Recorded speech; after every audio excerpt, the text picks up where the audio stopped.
Bismillahirrahmanirrahim. Ma asaba min musibatin. Tidak pernah ditetapkan satu kejadian. Awas, hati-hati. Di bumi, fil ardi, wala fi anfusikum, atau menimpa dirimu, illa fi kitabin min qabli an nabraha, kecuali semua itu telah tertuliskan di dalam kitab sebelum semuanya nampak dalam kehidupan. Ayat ini ingin memberikan gambaran bahwa semua kejadian-kejadian yang terjadi di muka bumi ini, termasuk dalam terkait aktivitas kita, termasuk dalam pencarian jodoh kita, semuanya telah tertuliskan, diatur oleh Allah Subhanahu wa taala. Singkatnya, semua ada dalam aturan Allah. Allah telah mengatur si fulan hidup sekian sekian sekian, meninggal sekian sekian sekian, rizkinya sekian, jodohnya akan mendapatkan sekian sekian sekian. Sebagian tidak bisa diikhtiarkan seperti ajal nggak ada ikhtiarnya. Anda tidak bisa ikhtiar untuk bisa menunda atau mempercepat ajal, langsung nggak bisa diintervensi. Sebagian ada yang harus diikhtiarkan, hukumnya sudah ada, cuman kita tidak tahu bagaimana dengan takdir yang telah Allah tetapkan.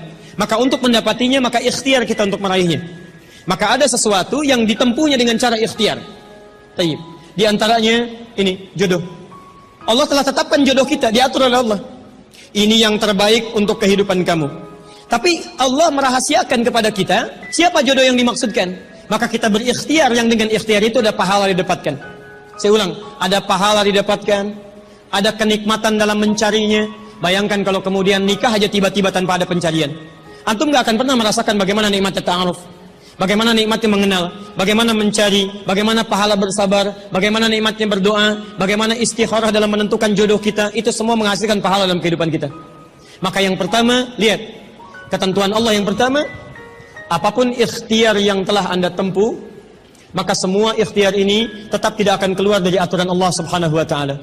Jadi kalau antum tadi sudah menunggu selama 4 tahun tanpa komunikasi, Masya Allah, sudah siap melamar, tiba-tiba Masya Allah dibalap oleh orang lain, kalah. Fokus.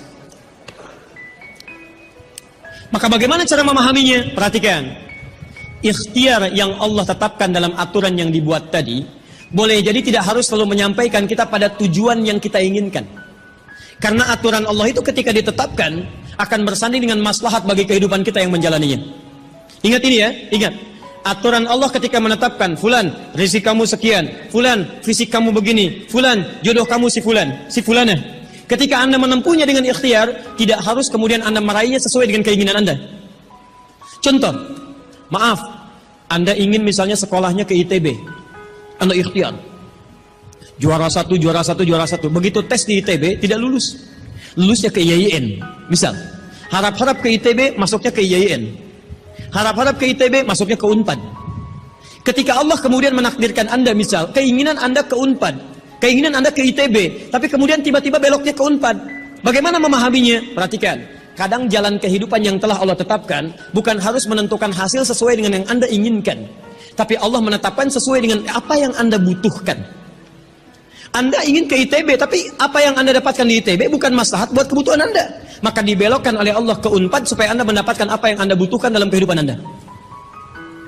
Karena Allah mengabulkan apa yang Anda butuhkan, bukan apa yang Anda inginkan. Saya ulang, Allah mengabulkan hanya apa yang Anda butuhkan, bukan apa yang Anda inginkan. Ada 3 jenis cara pengabulannya.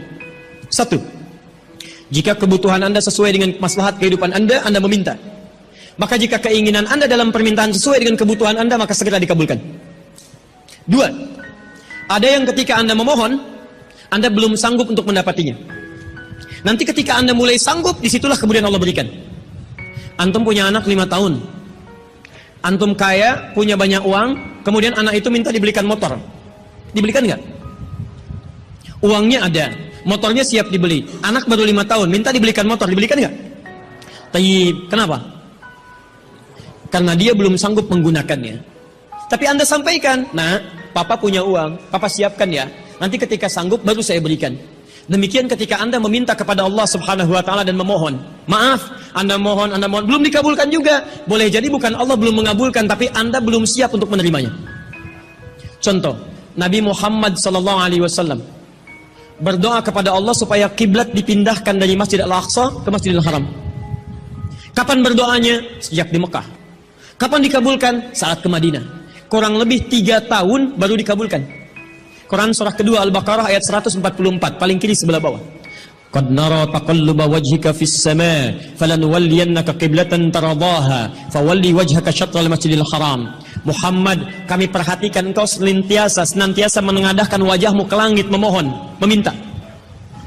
Lihat, maka mulai hari ini kami kabulkan doamu. Mulai palingkan kiblatnya dari Masjidil Aqsa ke arah Al-Masjidil Haram. Berapa lama Nabi berdoa? 3 tahun. Nabi Muhammad SAW berdoa 3 tahun baru dikabulkan oleh Allah. Kenapa baru dikabulkan? Karena pengalihan kiblat baru sesuai dengan kebutuhan umat Islam pada saat itu setelah 3 tahun. Nabi Ayub alaihissalam. Antum kenal Nabi Ayub? Kenal di mana? Kadang-kadang kenal Nabi Ayub. Luar biasa. Tadi malam di Dumai ada yang kenal Korun. Bulan lalu di Lampung ada yang kenal Fir'aun. Masya Allah. Di Pekanbaru kenal Nabi Ayub. Luar biasa. Itu siapa sebetulnya? Nabi Ayub itu diuji dengan penyakit luar biasa.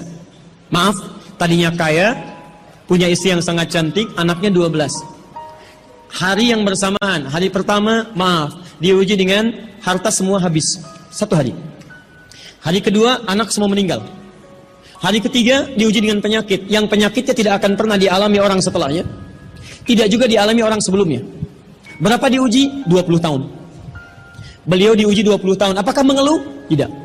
Kata istrinya, kalau bahasa kita, papa kan Nabi. Angkat tangan papa, mohon kepada Allah. Mintakan sembuh aja, sembuh. Apa jawab Ayub? Berapa lama kita sehat dan senang? Kata istrinya, Masya Allah, 20 tahun. Berapa lama kita diuji begini? 7 tahun. Kata Ayub, nanti saja. Kalau usia ujian sakit sama dengan ujian sehat, sama-sama 20 tahun, baru saya memohon kepada Allah Subhanahu wa Ta'ala. Anda bisa bayangkan, Nabi Ayub, Nabi, Rasul, dekat dengan Allah, jaminannya surga, surga tingkat tinggi, diberikan ujian 20 tahun, beliau bersabar dan tetap ibadah.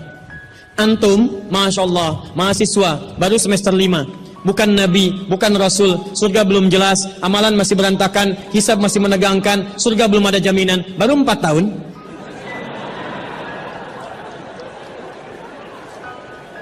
Itu yang terbaik buat antum. Yang terbaik. Jadi bukan berarti ketika Anda tidak mendapatkan dia, dunia hilang untuk Anda, tidak.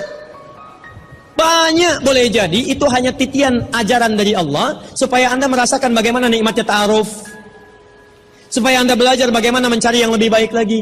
Lihat kalimatnya, Quran surah ke-24 ayat 26. At-tayyibatu lit-tayyibin wat-tayyibuna lit-tayyibat al-khabithatu lil-khabithin sebelumnya wal khabithuna lil-khabithat. Yang baik akan ketemu yang baik lagi, yang kurang baik bertemu dengan yang kurang baik lagi. Menurut Anda dia yang terbaik untuk Anda, menurut Allah dia bukan yang terbaik untuk Anda. Yang untuk Anda ada yang lebih baik lagi. Anda mau menghafal Quran, Anda mau menghafal hadis, maka Allah akan kirimkan kepada Anda yang bisa menjaga Quran dan hadis Anda. Kalau dengan 4 tahun belum bisa menjadikan Anda mendapatkan yang terbaik, tunggu. Karena yang terbaik itu lebih daripada yang mulia akan mendapatkan masa yang cukup panjang. Al-Bukhari menulis hadis 16 tahun, kitabnya abadi. Orang menulis kitab 16 hari belum tentu abadi. Jadi ketika Anda diminta menunggu dalam masa yang cukup lama, sebetulnya bukan masanya yang ditunggu, tapi di balik penungguan itu bukankah di situ ada pahala? Tadi Anda katakan Anda rajin berdoa, bukankah di doa itu ada pahalanya? Anda rajin tahajud, Anda bersabar, Anda bermohon, Anda istighfar. Jadi yang diinginkan oleh Allah dalam penantian 4 tahun itu bukan Anda menikah dengan calon Anda sekarang, tapi Anda mendapatkan pahala yang berlimpah. Dan dengan pahala itu Anda siapkan Quran Anda, hadis Anda untuk membimbing pasangan Anda berikutnya. Paham sampai sini? Baik, alhamdulillah. Jadi nggak usah kecewa ya, nggak usah kecewa. Baik, yang kedua, lihat kaidahnya supaya kita bisa sabar, ya, supaya bisa sabar. 2, Quran surah kedua ayat 286. La yukallifullahu nafsan illa. Tidak mungkin Allah menguji seorang hamba kecuali dia sanggup untuk mengatasinya. Tidak mungkin Allah menguji seorang hamba kecuali dia sanggup untuk mengatasinya. Tolong baca kalimatnya dengan baik ya. Kalau Anda sedang punya masalah, seberat apapun itu, Yakinkan kata Al-Quran, tidak mungkin masalah ini diujikan kepada Anda kecuali Anda sanggup. Jadi kalau Anda tidak sanggup, mustahil ujian ini dititipkan pada Anda. Jadi kalau Anda sekarang misal sedang punya ujian seberat apapun, itu tandanya cuman Anda yang sanggup, yang lain tidak sanggup. Makanya tidak diujikan kepada pemuda lain, cuman Anda, karena Anda yang sanggup menanggung bebannya. Orang lain mungkin sudah naik ke atas atap tuh, loncat, tidak. Anda tidak. Karena cuman Anda yang mampu, bukan orang lain. Ketika Anda mengatakan, ya Allah, kenapa mesti saya yang diuji? Kenapa mesti saya mengalami? Why me? Kata Allah, why not? Kenapa tidak? Cuman kamu yang mampu. Kamu yang harus dapatkan pahalanya, yang lain tidak. Cuman Anda yang jadi pemuda yang kuat, yang lain belum tentu. Tapi nggak usah terlampau bangga, langsung pulang dari sini bikin status. Memang cuman saya yang mampu. Masya Allah. Pekerjaan. Ya. Yang ketiga, tetap ikhtiar. Quran surah 49 ayat ke-13. Jadi jangan sampai, maaf, ya, peluang Anda tidak mendapatkan yang tadi Anda telah harapkan, menjadikan Anda putus dalam berikhtiar. Cari, masih banyak perempuan semuka bumi. Masa tidak ada yang cocok untuk Anda? Lihat, ya ayyuhan nasu inna khalaqnakum min dzakarin wa untha wa ja'alnakum syu'uban wa qabail lita'arafu. Hei manusia, kami ciptakan engkau laki-laki, ada perempuan jodohmu. Dan kami pisahkan berbeda-beda daerah. Ya, lihat syu'ub, beda daerah, RT, RW, lurah, kecamatan, kabupaten, sampai sedunia. Kalau nggak ketemu di satu RT, cari satu RW ya, yang nanya tadi. Kalau tidak ada satu RW, cari satu kampung. Masa nggak ada yang ketemu? Boleh menikah dengan perempuan sekampung? Tidak. Masa sekampung mau dinikahi? Tidak. Batas paling maksimal 4. Sekampung tidak pilih satu dari sekampung. Sekampung mau dinikahi, Masya Allah. Silahkan cari ya. Anda tadi masih kuliah kan? Silahkan cari, barangkali ketemu di kampus ya.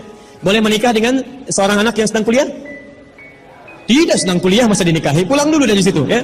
Pulang dari kampus, baik-baik di rumah baru nikah. Ini di kampus mau dinikahi ya. Cari, silakan. Gak ketemu misalnya, mohon maaf ya, satu kecamatan, kabupaten. Gak ketemu, beda provinsi. Anda orang Riau, mungkin jodoh Anda ada di Jawa. Cari, ta'aruf. Gak ada di Jawa, ada di Sumatera. Gak ada Sumatera, ada di Papua. Luas. Indonesia terbentang 5.200.000 km persegi luasnya. Kata Ahmad Mansur Surya Negara, pakar sejarah, dalam bukunya Api Sejarah, halaman ke-19, paragraf yang kedua, baris 1 sampai 3, paling kanan sebelah atas. Luas Indonesia itu, daratnya 2 juta kilometer persegi, lautnya 3.200.000 kilometer persegi. Daratan dan lautan, Masya Allah, 5.200.000 kilometer persegi. Masa nggak ketemu? Pulaunya 13.677 pulau. Itu belum termasuk Pulau Gadung dan Pulau Gebang. Ada semua.